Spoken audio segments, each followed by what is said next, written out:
वाहिगुरू जी का खालसा श्री वाहिगुरू जी की फतेह। बेटा सम नंबर 6 देखते हैं।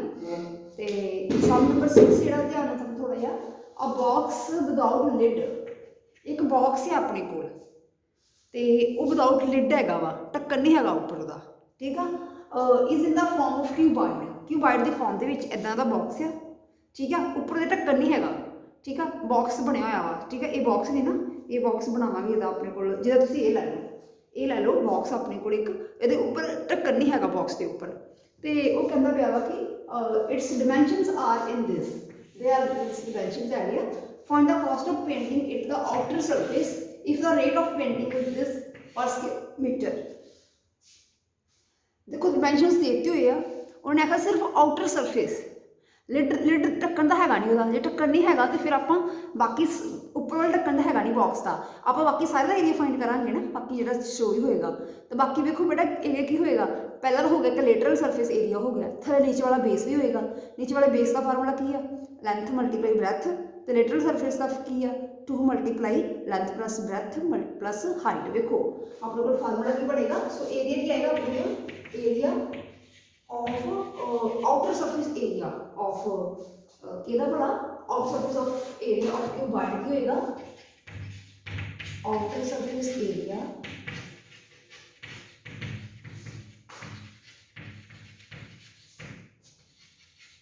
क्यूबाइड की होएगा। देखो सब तो पहला लेटरल आ जाएगा, ढक्कन नहीं, उपर वाला ढक्कन नहीं हैगा, लेटरल लेटरल का की है 2l plus breadth multiply height plus की आएगा अपने को थले वाला नीचे वाला बेस, नीचे वाला बेस की है, बेस दसो, base length multiply this is the length and this is the breadth, length multiply breadth, ठीक है। नाल की आएगा स्केयर यूनिट्स, ठीक है। ये चीज़ है अपने को, हम ये वैल्यू सब्सटीट्यूट कर दो, लेंथ हम दी हुई है, ब्रेथ दी हुई है, हाइट फर्स्ट लेंथ ब्रेथ और हाइट, ठीक है। 2 लेंथ कितनी है, लेंथ इज 1.3, ब्रेथ कितनी है 2.75, हाइट कितनी है 0.2 प्लस प्लस आएगा ब्रैकेट पा रहे हो स्केल यूनिट लास्ट पे, length multiple breadth, length is 1.3, breadth is 0.75, square unit square metre से है, स्केयर मीटर। इन्हें सॉल्व करो तो की आएगा, देखो 0.7, this is the 2.05 and item 1 second।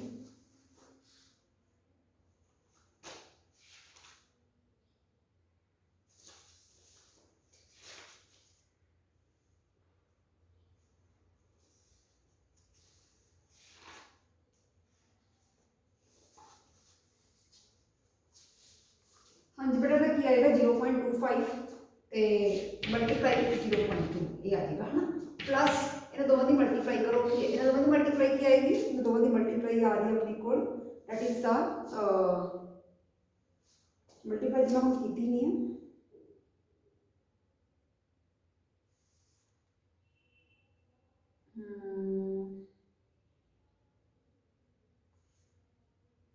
Multiply करके मेरे ख्याल में 0.975 आ गया, ठीक है, स्केयर मीटर। हम देखो यदा की अपने को ये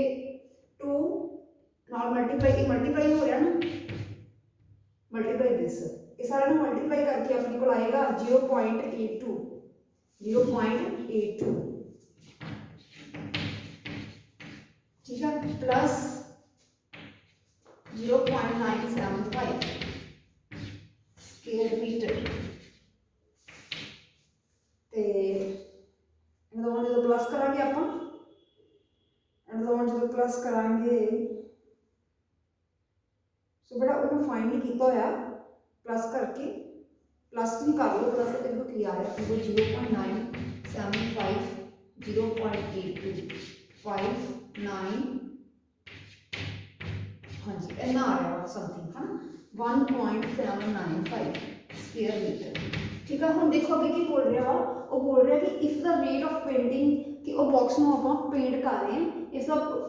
rate of painting is rupees this 15 rupees जो पर मीटर स्केयर 1 मीटर स्केयर की कॉस्ट कितनी है 15 रुपये ले रहा पेंट करने का तो एने की 1.795 मीटर स्केयर जब पेंट करना वा वो कॉस्ट कितनी होएगी सो आपको पता ही है वो मल्टीप्लाई करेगी हमेशा ही वो तुम की करोगे सो कॉस्ट एंड तुम खुद करोगे कॉस्ट ऑफ पेंटिंग एंड वाला जो स्टैप तुम खुद करोगे cost of painting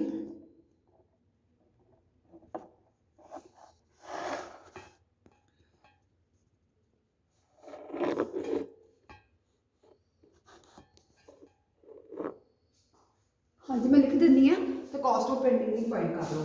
cost of painting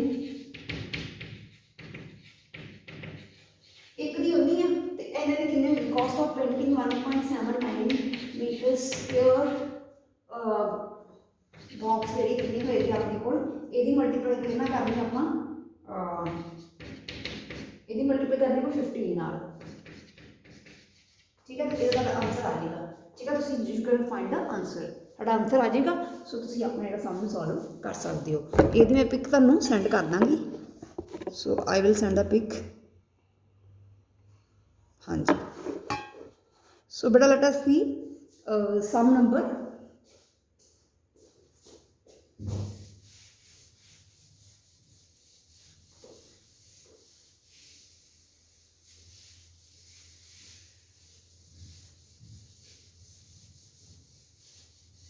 हाँ जी देखो बेटा मेरी गल सुनो ध्यान ना सम नंबर 7 तो सम नंबर 8 नहीं करना 7 8 आर नॉट कंप्लीटेड सो 9 10 11 12 सारे समथिंग करोगे 9 10 और 11 सो सम नंबर 9 की गल करते हैं सम नंबर 9 के विच की आ मैं so I will only explain the statement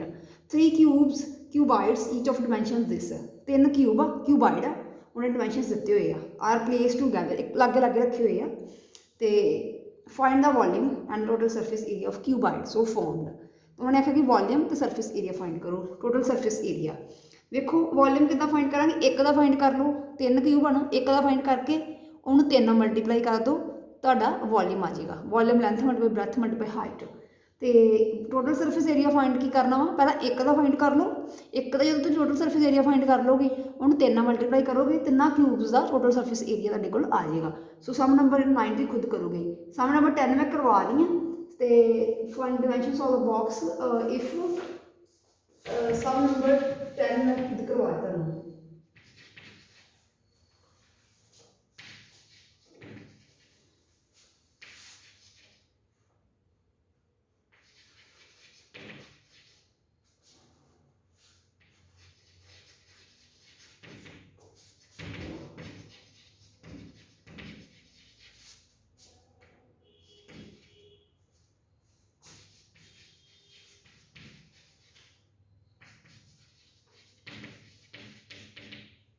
हाँ जी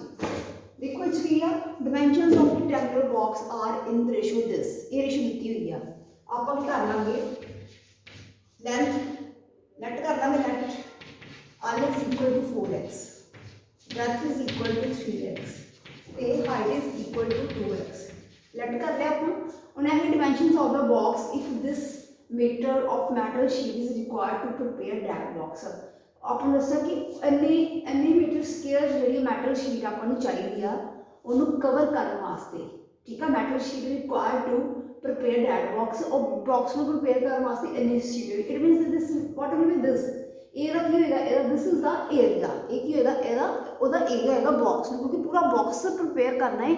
बॉक्स पूरा प्रिपेयर करने वास्ते आप टोटल सरफेस एरिया लावांगे आप ठीक है टोटल सरफेस एरिया का फार्मूला लावांगे तो अपने को देखो total surface area of box दिता है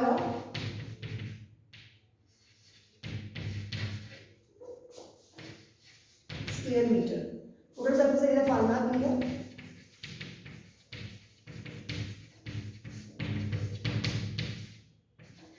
स्क्वायर मीटर लगा लो हाँ ये आ गया अपने को हम वैल्यू सब्सटीट्यूट कर दो दे which l what is l 4x 3x ए वैल्यूज फिल करो 4x multiply 3x plus 3x multiply 2x plus 2x multiply 4x is equal to 0.28 square meter ठीक है ये आ रहा अपने को। तो देखो मैं इन सॉल्व करो 12x का स्क्वायर 6x का स्क्वायर और 8x का स्क्वायर तो 0.28 ठीक है। प्लस करोगे 18 ते 26 26x का स्क्वायर ठीक है। ये आ रहा अपने को बेटा। देखो एक गल हो रहा ਜਿਹੜੇ ਆਪਾਂ ਨੂੰ मीटर आंसर मीटर दिता है ना उन्होंने पिछले आंसर सेंटीमीटर च आ गया वा तो आप सेंटीमीटर बाद में कन्वर्ट कर लेंगे एंड से जाके ठीक है आंसर में। तो एक्स की वैल्यू करो एक्स की याद रखो बड़ा इन्हें सॉल्व करके ना रिजल्ट कितना आएगा जो तुम सॉल्व करो इनू एक्स स्क्वेयर की वैल्यू आएगी। मैं सॉल्व किया हुआ है एक्स स्क्वेयर की वैल्यू आ रही है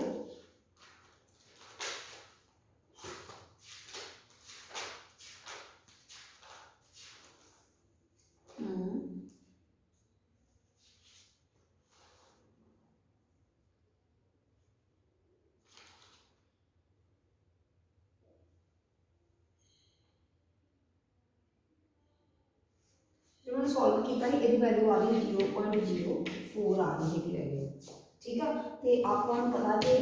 0.2 मल्टीप्लाई 0.2 करिए 0.2 मल्टीप्लाई 0.2 थोड़ा मैं साइड पर लिखती हूँ तो शायद शो नहीं होएगा अगर लिख रही मैं साइड पर। हाँ जी बेटा ये कटिंग करके ਤੁਹਾਡਾ आंसर आएगा कटिंग करोगे ना तो ये 0.04 आएगा तो इतने एक्स स्क्वेयर इतने 0.4 0.2 मल्टीप्लाई 0.2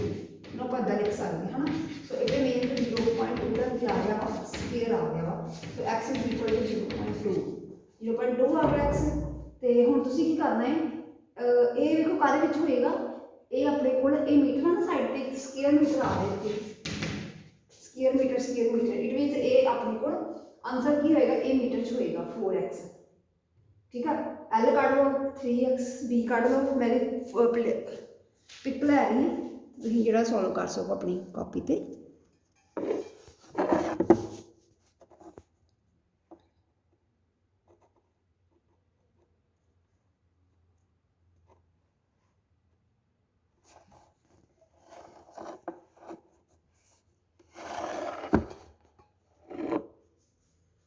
हाँ जी देखो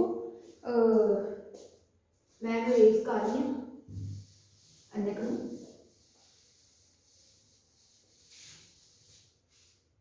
एक्स की वैल्यू की आएगी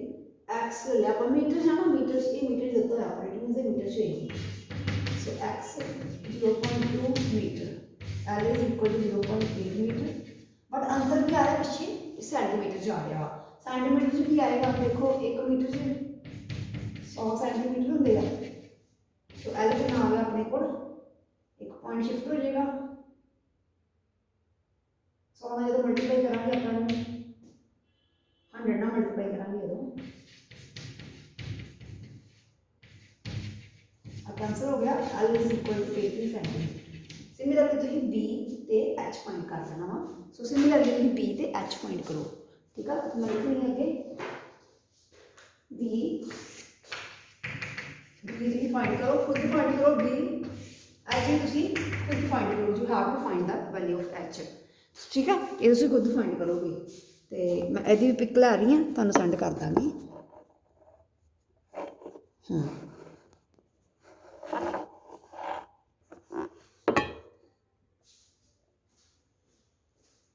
बेटा देखो lateral surface area of cube दिता है क्यूब का लेटरल सरफेस एरिया दिता है तो उन्हें है कि उसकी साइड फाइंड करो आपको पता कि लेटरल सरफेस एरिया 11 सामने lateral surface area of cube is equal to 4 side का स्क्वायर ये तो पता ही है। तो साइड फाइंड करनी आप लैट कर लेंगे let x be the side of cube लिख लो पहले let solution let x be the side of cube let x side of cube ठीक है। तो lateral surface area of cube is equal to 4 side का square lateral surface देता है अपन square meter side कितनी अपने को साइड देती है ना इधर लो side square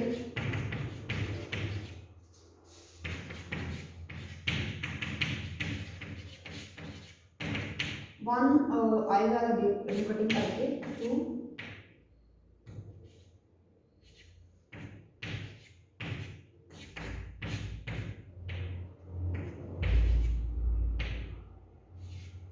196 mean x square के नाम है 196 ठीक है साइड एरिया आंसर है कोई सेंटीमीटर नहीं आंसर अपना कच होएगा सेंटीमीटर च होएगा सो साइड स्क्वायर एक आधा होगा अपने को 14 मल्टीप्लाई 14 का square side is equal to 14 centimetre answer आ जाएगा तो इधर ट्वेल्थ सम है यू हैव टू सॉल्व तो यू खुद सॉल्व करोगे so this is about exercise exercise 17.3 से इस तो बाद मैं 17.4 ਦੇ ਕੁਝ ਸਮਸ ਐਡ ਕਰਾਂਗੀ ਤੇ so you have to complete this exercise so thank you so much ਜੇ ਤੁਹਾਨੂੰ ਮੇਰੀ ਵੀਡੀਓ ਪਸੰਦ ਆਏਗੀ ਤੁਸੀਂ ਇਹਨੂੰ ਮੈਨੂੰ ਕਮੈਂਟ ਕਰਕੇ ਜ਼ਰੂਰ ਦੱਸਣਾ ਹੈ ਓਕੇ ਥੈਂਕ ਯੂ